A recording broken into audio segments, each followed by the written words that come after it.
আমি আপনাদের বন্ধু মিতালি। আমার কুকিং ল্যাবে আপনাদের স্বাগত। একটা নতুন খাবারের সঙ্গে পরিচয় করাবো। বন্ধুরা, এই যে আমি কাতলা মাছ ভেজে নুন হলুদ দিয়ে ভেজে রাখা হয়েছে। এখানে এই যে পেটি গাদা মেলানোই আছে সব।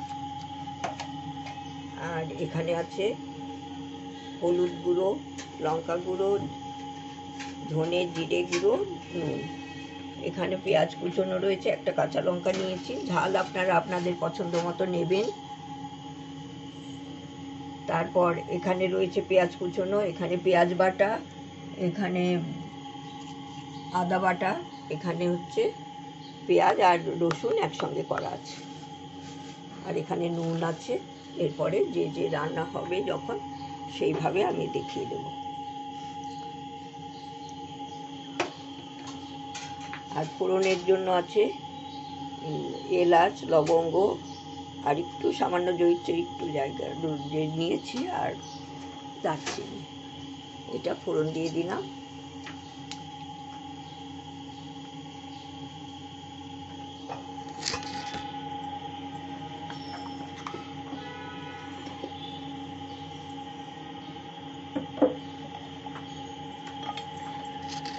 সামান্য জিরে ফোড়ন দিয়ে দিলাম।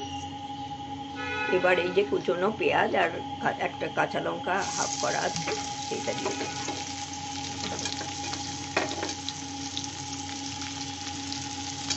মাছ ভাজা তেলেতেই দিয়ে দিলাম।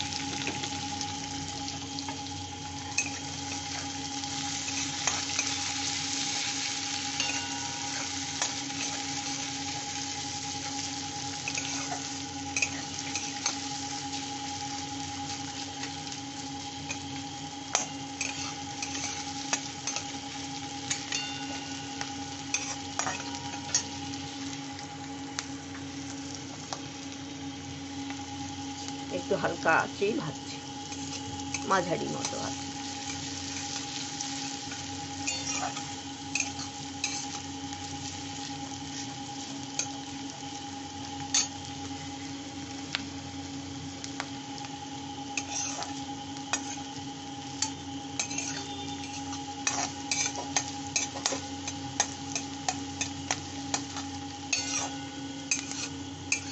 পেঁয়াজ কুচনোটা একটু বেশি পরিমাণে দিতে হয়, একটু বেশি পরিমাণেই দিলাম। আর এরপরে আমি দিয়ে দিচ্ছি এই যে আদা বাটা, 1 চামচের মতো আদা বাটা আমি দিয়ে দিচ্ছি।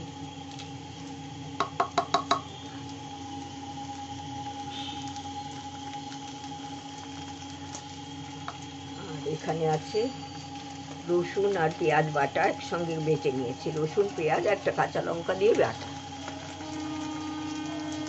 এটাও দিয়ে দিলাম। যেহেতু এটা আমি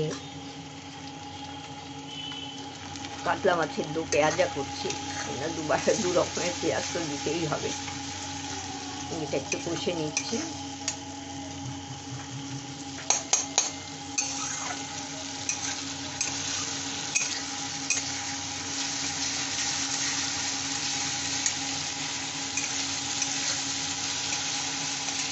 এবার আমি এই যে হলুদ, এই সব মশলাগুলো যে এক জায়গায় করে রেখেছি সবটাই দিয়ে দিলাম। আমি এক হাতে করি তো, সেই জন্য মশলাগুলো আমি একটু আলাদা করে নিই আগে। এইটা দিয়ে খুব ভালো করে কষতে হবে, খুব কম আঁচে খুব ভালো করে কষতে হবে।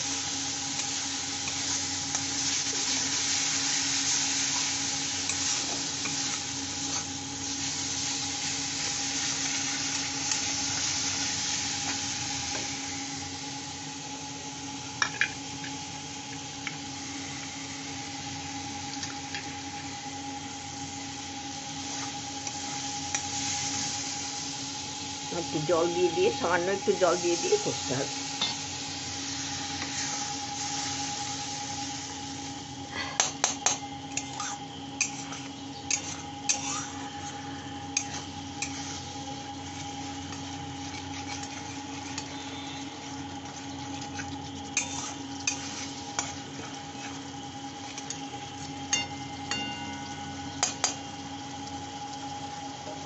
একটু আমি ঢাকা দিয়ে রেখে দিচ্ছি। এটা কষাটা খুব ভালো হয়। তাহলে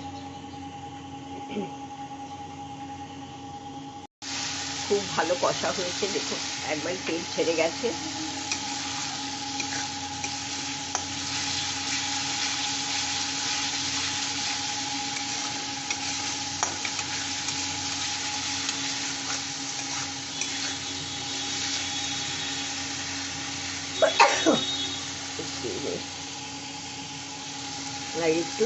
আর একটু জল দেবো, আরেকবার কষবো, তারপরে ফাইনাল জল দিয়ে দেবো।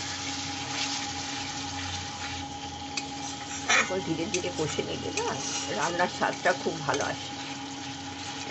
আপনারা তো করেনি, আমি আর কি বলবো, আমার কাছে আমি যেটা করি আর কি সেটাই বলছি।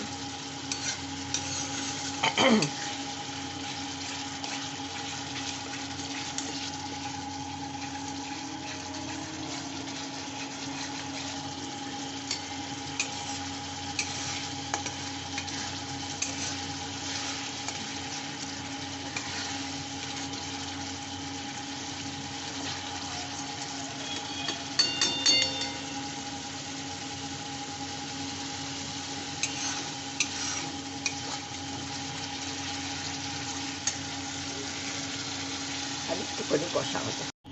বন্ধুরা, আমি এই যে বাটির 1 বাটি জল দিয়ে দিলাম। এটা ফুটলে তারপরে মাছ দেবো। মাছগুলো দিয়ে দিয়েছি, মাছগুলো দিয়ে দিলাম, দিয়ে এবার ঢাকা দিয়ে দেবো। দিয়ে দিয়েছি, এবার ঢাকা দিয়ে কিছুক্ষণ রাখতে হবে। খুব সুন্দর একটা গন্ধ বেরিয়েছে, ওটা তো দিতে পারছি না। এটা বেশ ভালো ইয়েটা এসে গেছে। এইবার আমি এই গরম মশলা দিয়ে দেবো, গুঁড়ো শাহি গরম মশলা আমি ব্যবহার করি। আর এখানে ঘি দিয়ে দেবো।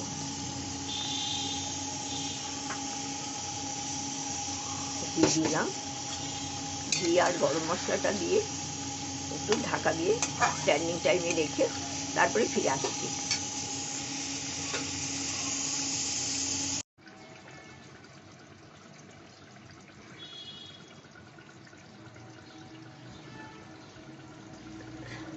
বন্ধুরা, আমার এই কাতলা মাছের দো পেঁয়াজা হয়ে গেছে। এটা কিন্তু খুব সুস্বাদু লাগে, গন্ধটাও খুব ভালো বেরিয়েছে। আপনাদের সেটা দিতে পারছি না। এটা তো পোলাও, ভাত সবার সাথেই খুব ভালো মানায়, দারুণ লাগে খেতে। আপনারা তো করেনি, আমি আজকে করলাম, তাই শেয়ার করলাম আপনাদের সাথে। আশা করি আপনারা সম্পূর্ণ ভিডিওটা দেখবেন, কেমন লাগলো জানাবেন। ভালো থাকবেন সবাই, সুস্থ থাকুন।